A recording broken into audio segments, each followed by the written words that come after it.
আল্লাহ একদিন আজরাইলকে জিজ্ঞেস করলেন, হে আজরাইল, বনি আদমের রূহগুলো তুমি কবজ করেছো, দায়িত্ব তোমার।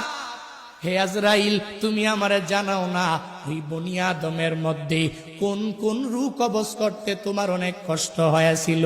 আজরাইল জানায়া দেয়, হে ও দয়ার মালিক, বনি আদমের মধ্যে দুইটা রূহ কবজ করতে আমার অনেক কষ্ট হয়েছে। কোন দুইটা রূহ?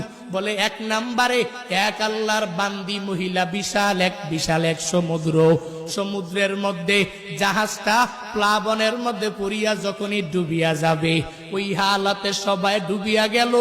এক প্রেগনেন্ট মহিলা, গর্ভবতী মহিলা কাঠের মধ্যে বসা, একটু পরেই এই মহিলা একটা বাচ্চা প্রসব করবে।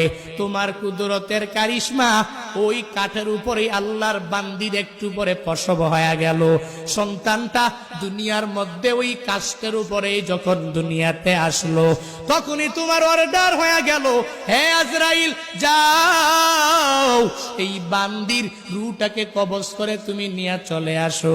আমি যখন ওই কাঠের উপরে ঝুলন্ত ওই মহিলার রূহটাকে কবজ করার জন্য যখন আমি চলে গেলাম, আমার মনের মধ্যে অনেক কষ্ট ওই সময়ে লেগেছিল। কারণ কি আল্লাহ জানেন না? কারণ হলো এই কাঠের মধ্যে যে এই বান্দি সন্তানটা, ওই সন্তানের কি উপায় হবে, কই যাবে? কারণ দুনিয়াতে তার মা থাকবে না।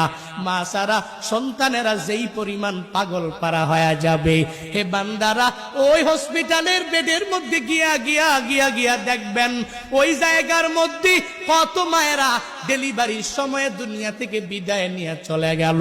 সন্তানেরা কত কষ্ট করে লালিত পালিত হয়ে গেল, কারণ দুনিয়াতে মা নাই।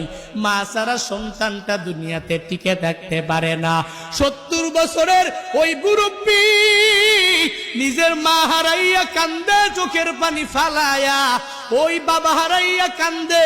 কারণ বান্দা তো জানে আমার নাতি নাতনির অভাব নাই, এই দুনিয়াতে আমার ছেলের অভাব নাই, এই দুনিয়াতে আমি সব কিছু দুনিয়াতে পাইয়া গেলাম, এখন আমার কোনো কিছুর অভাব নাই।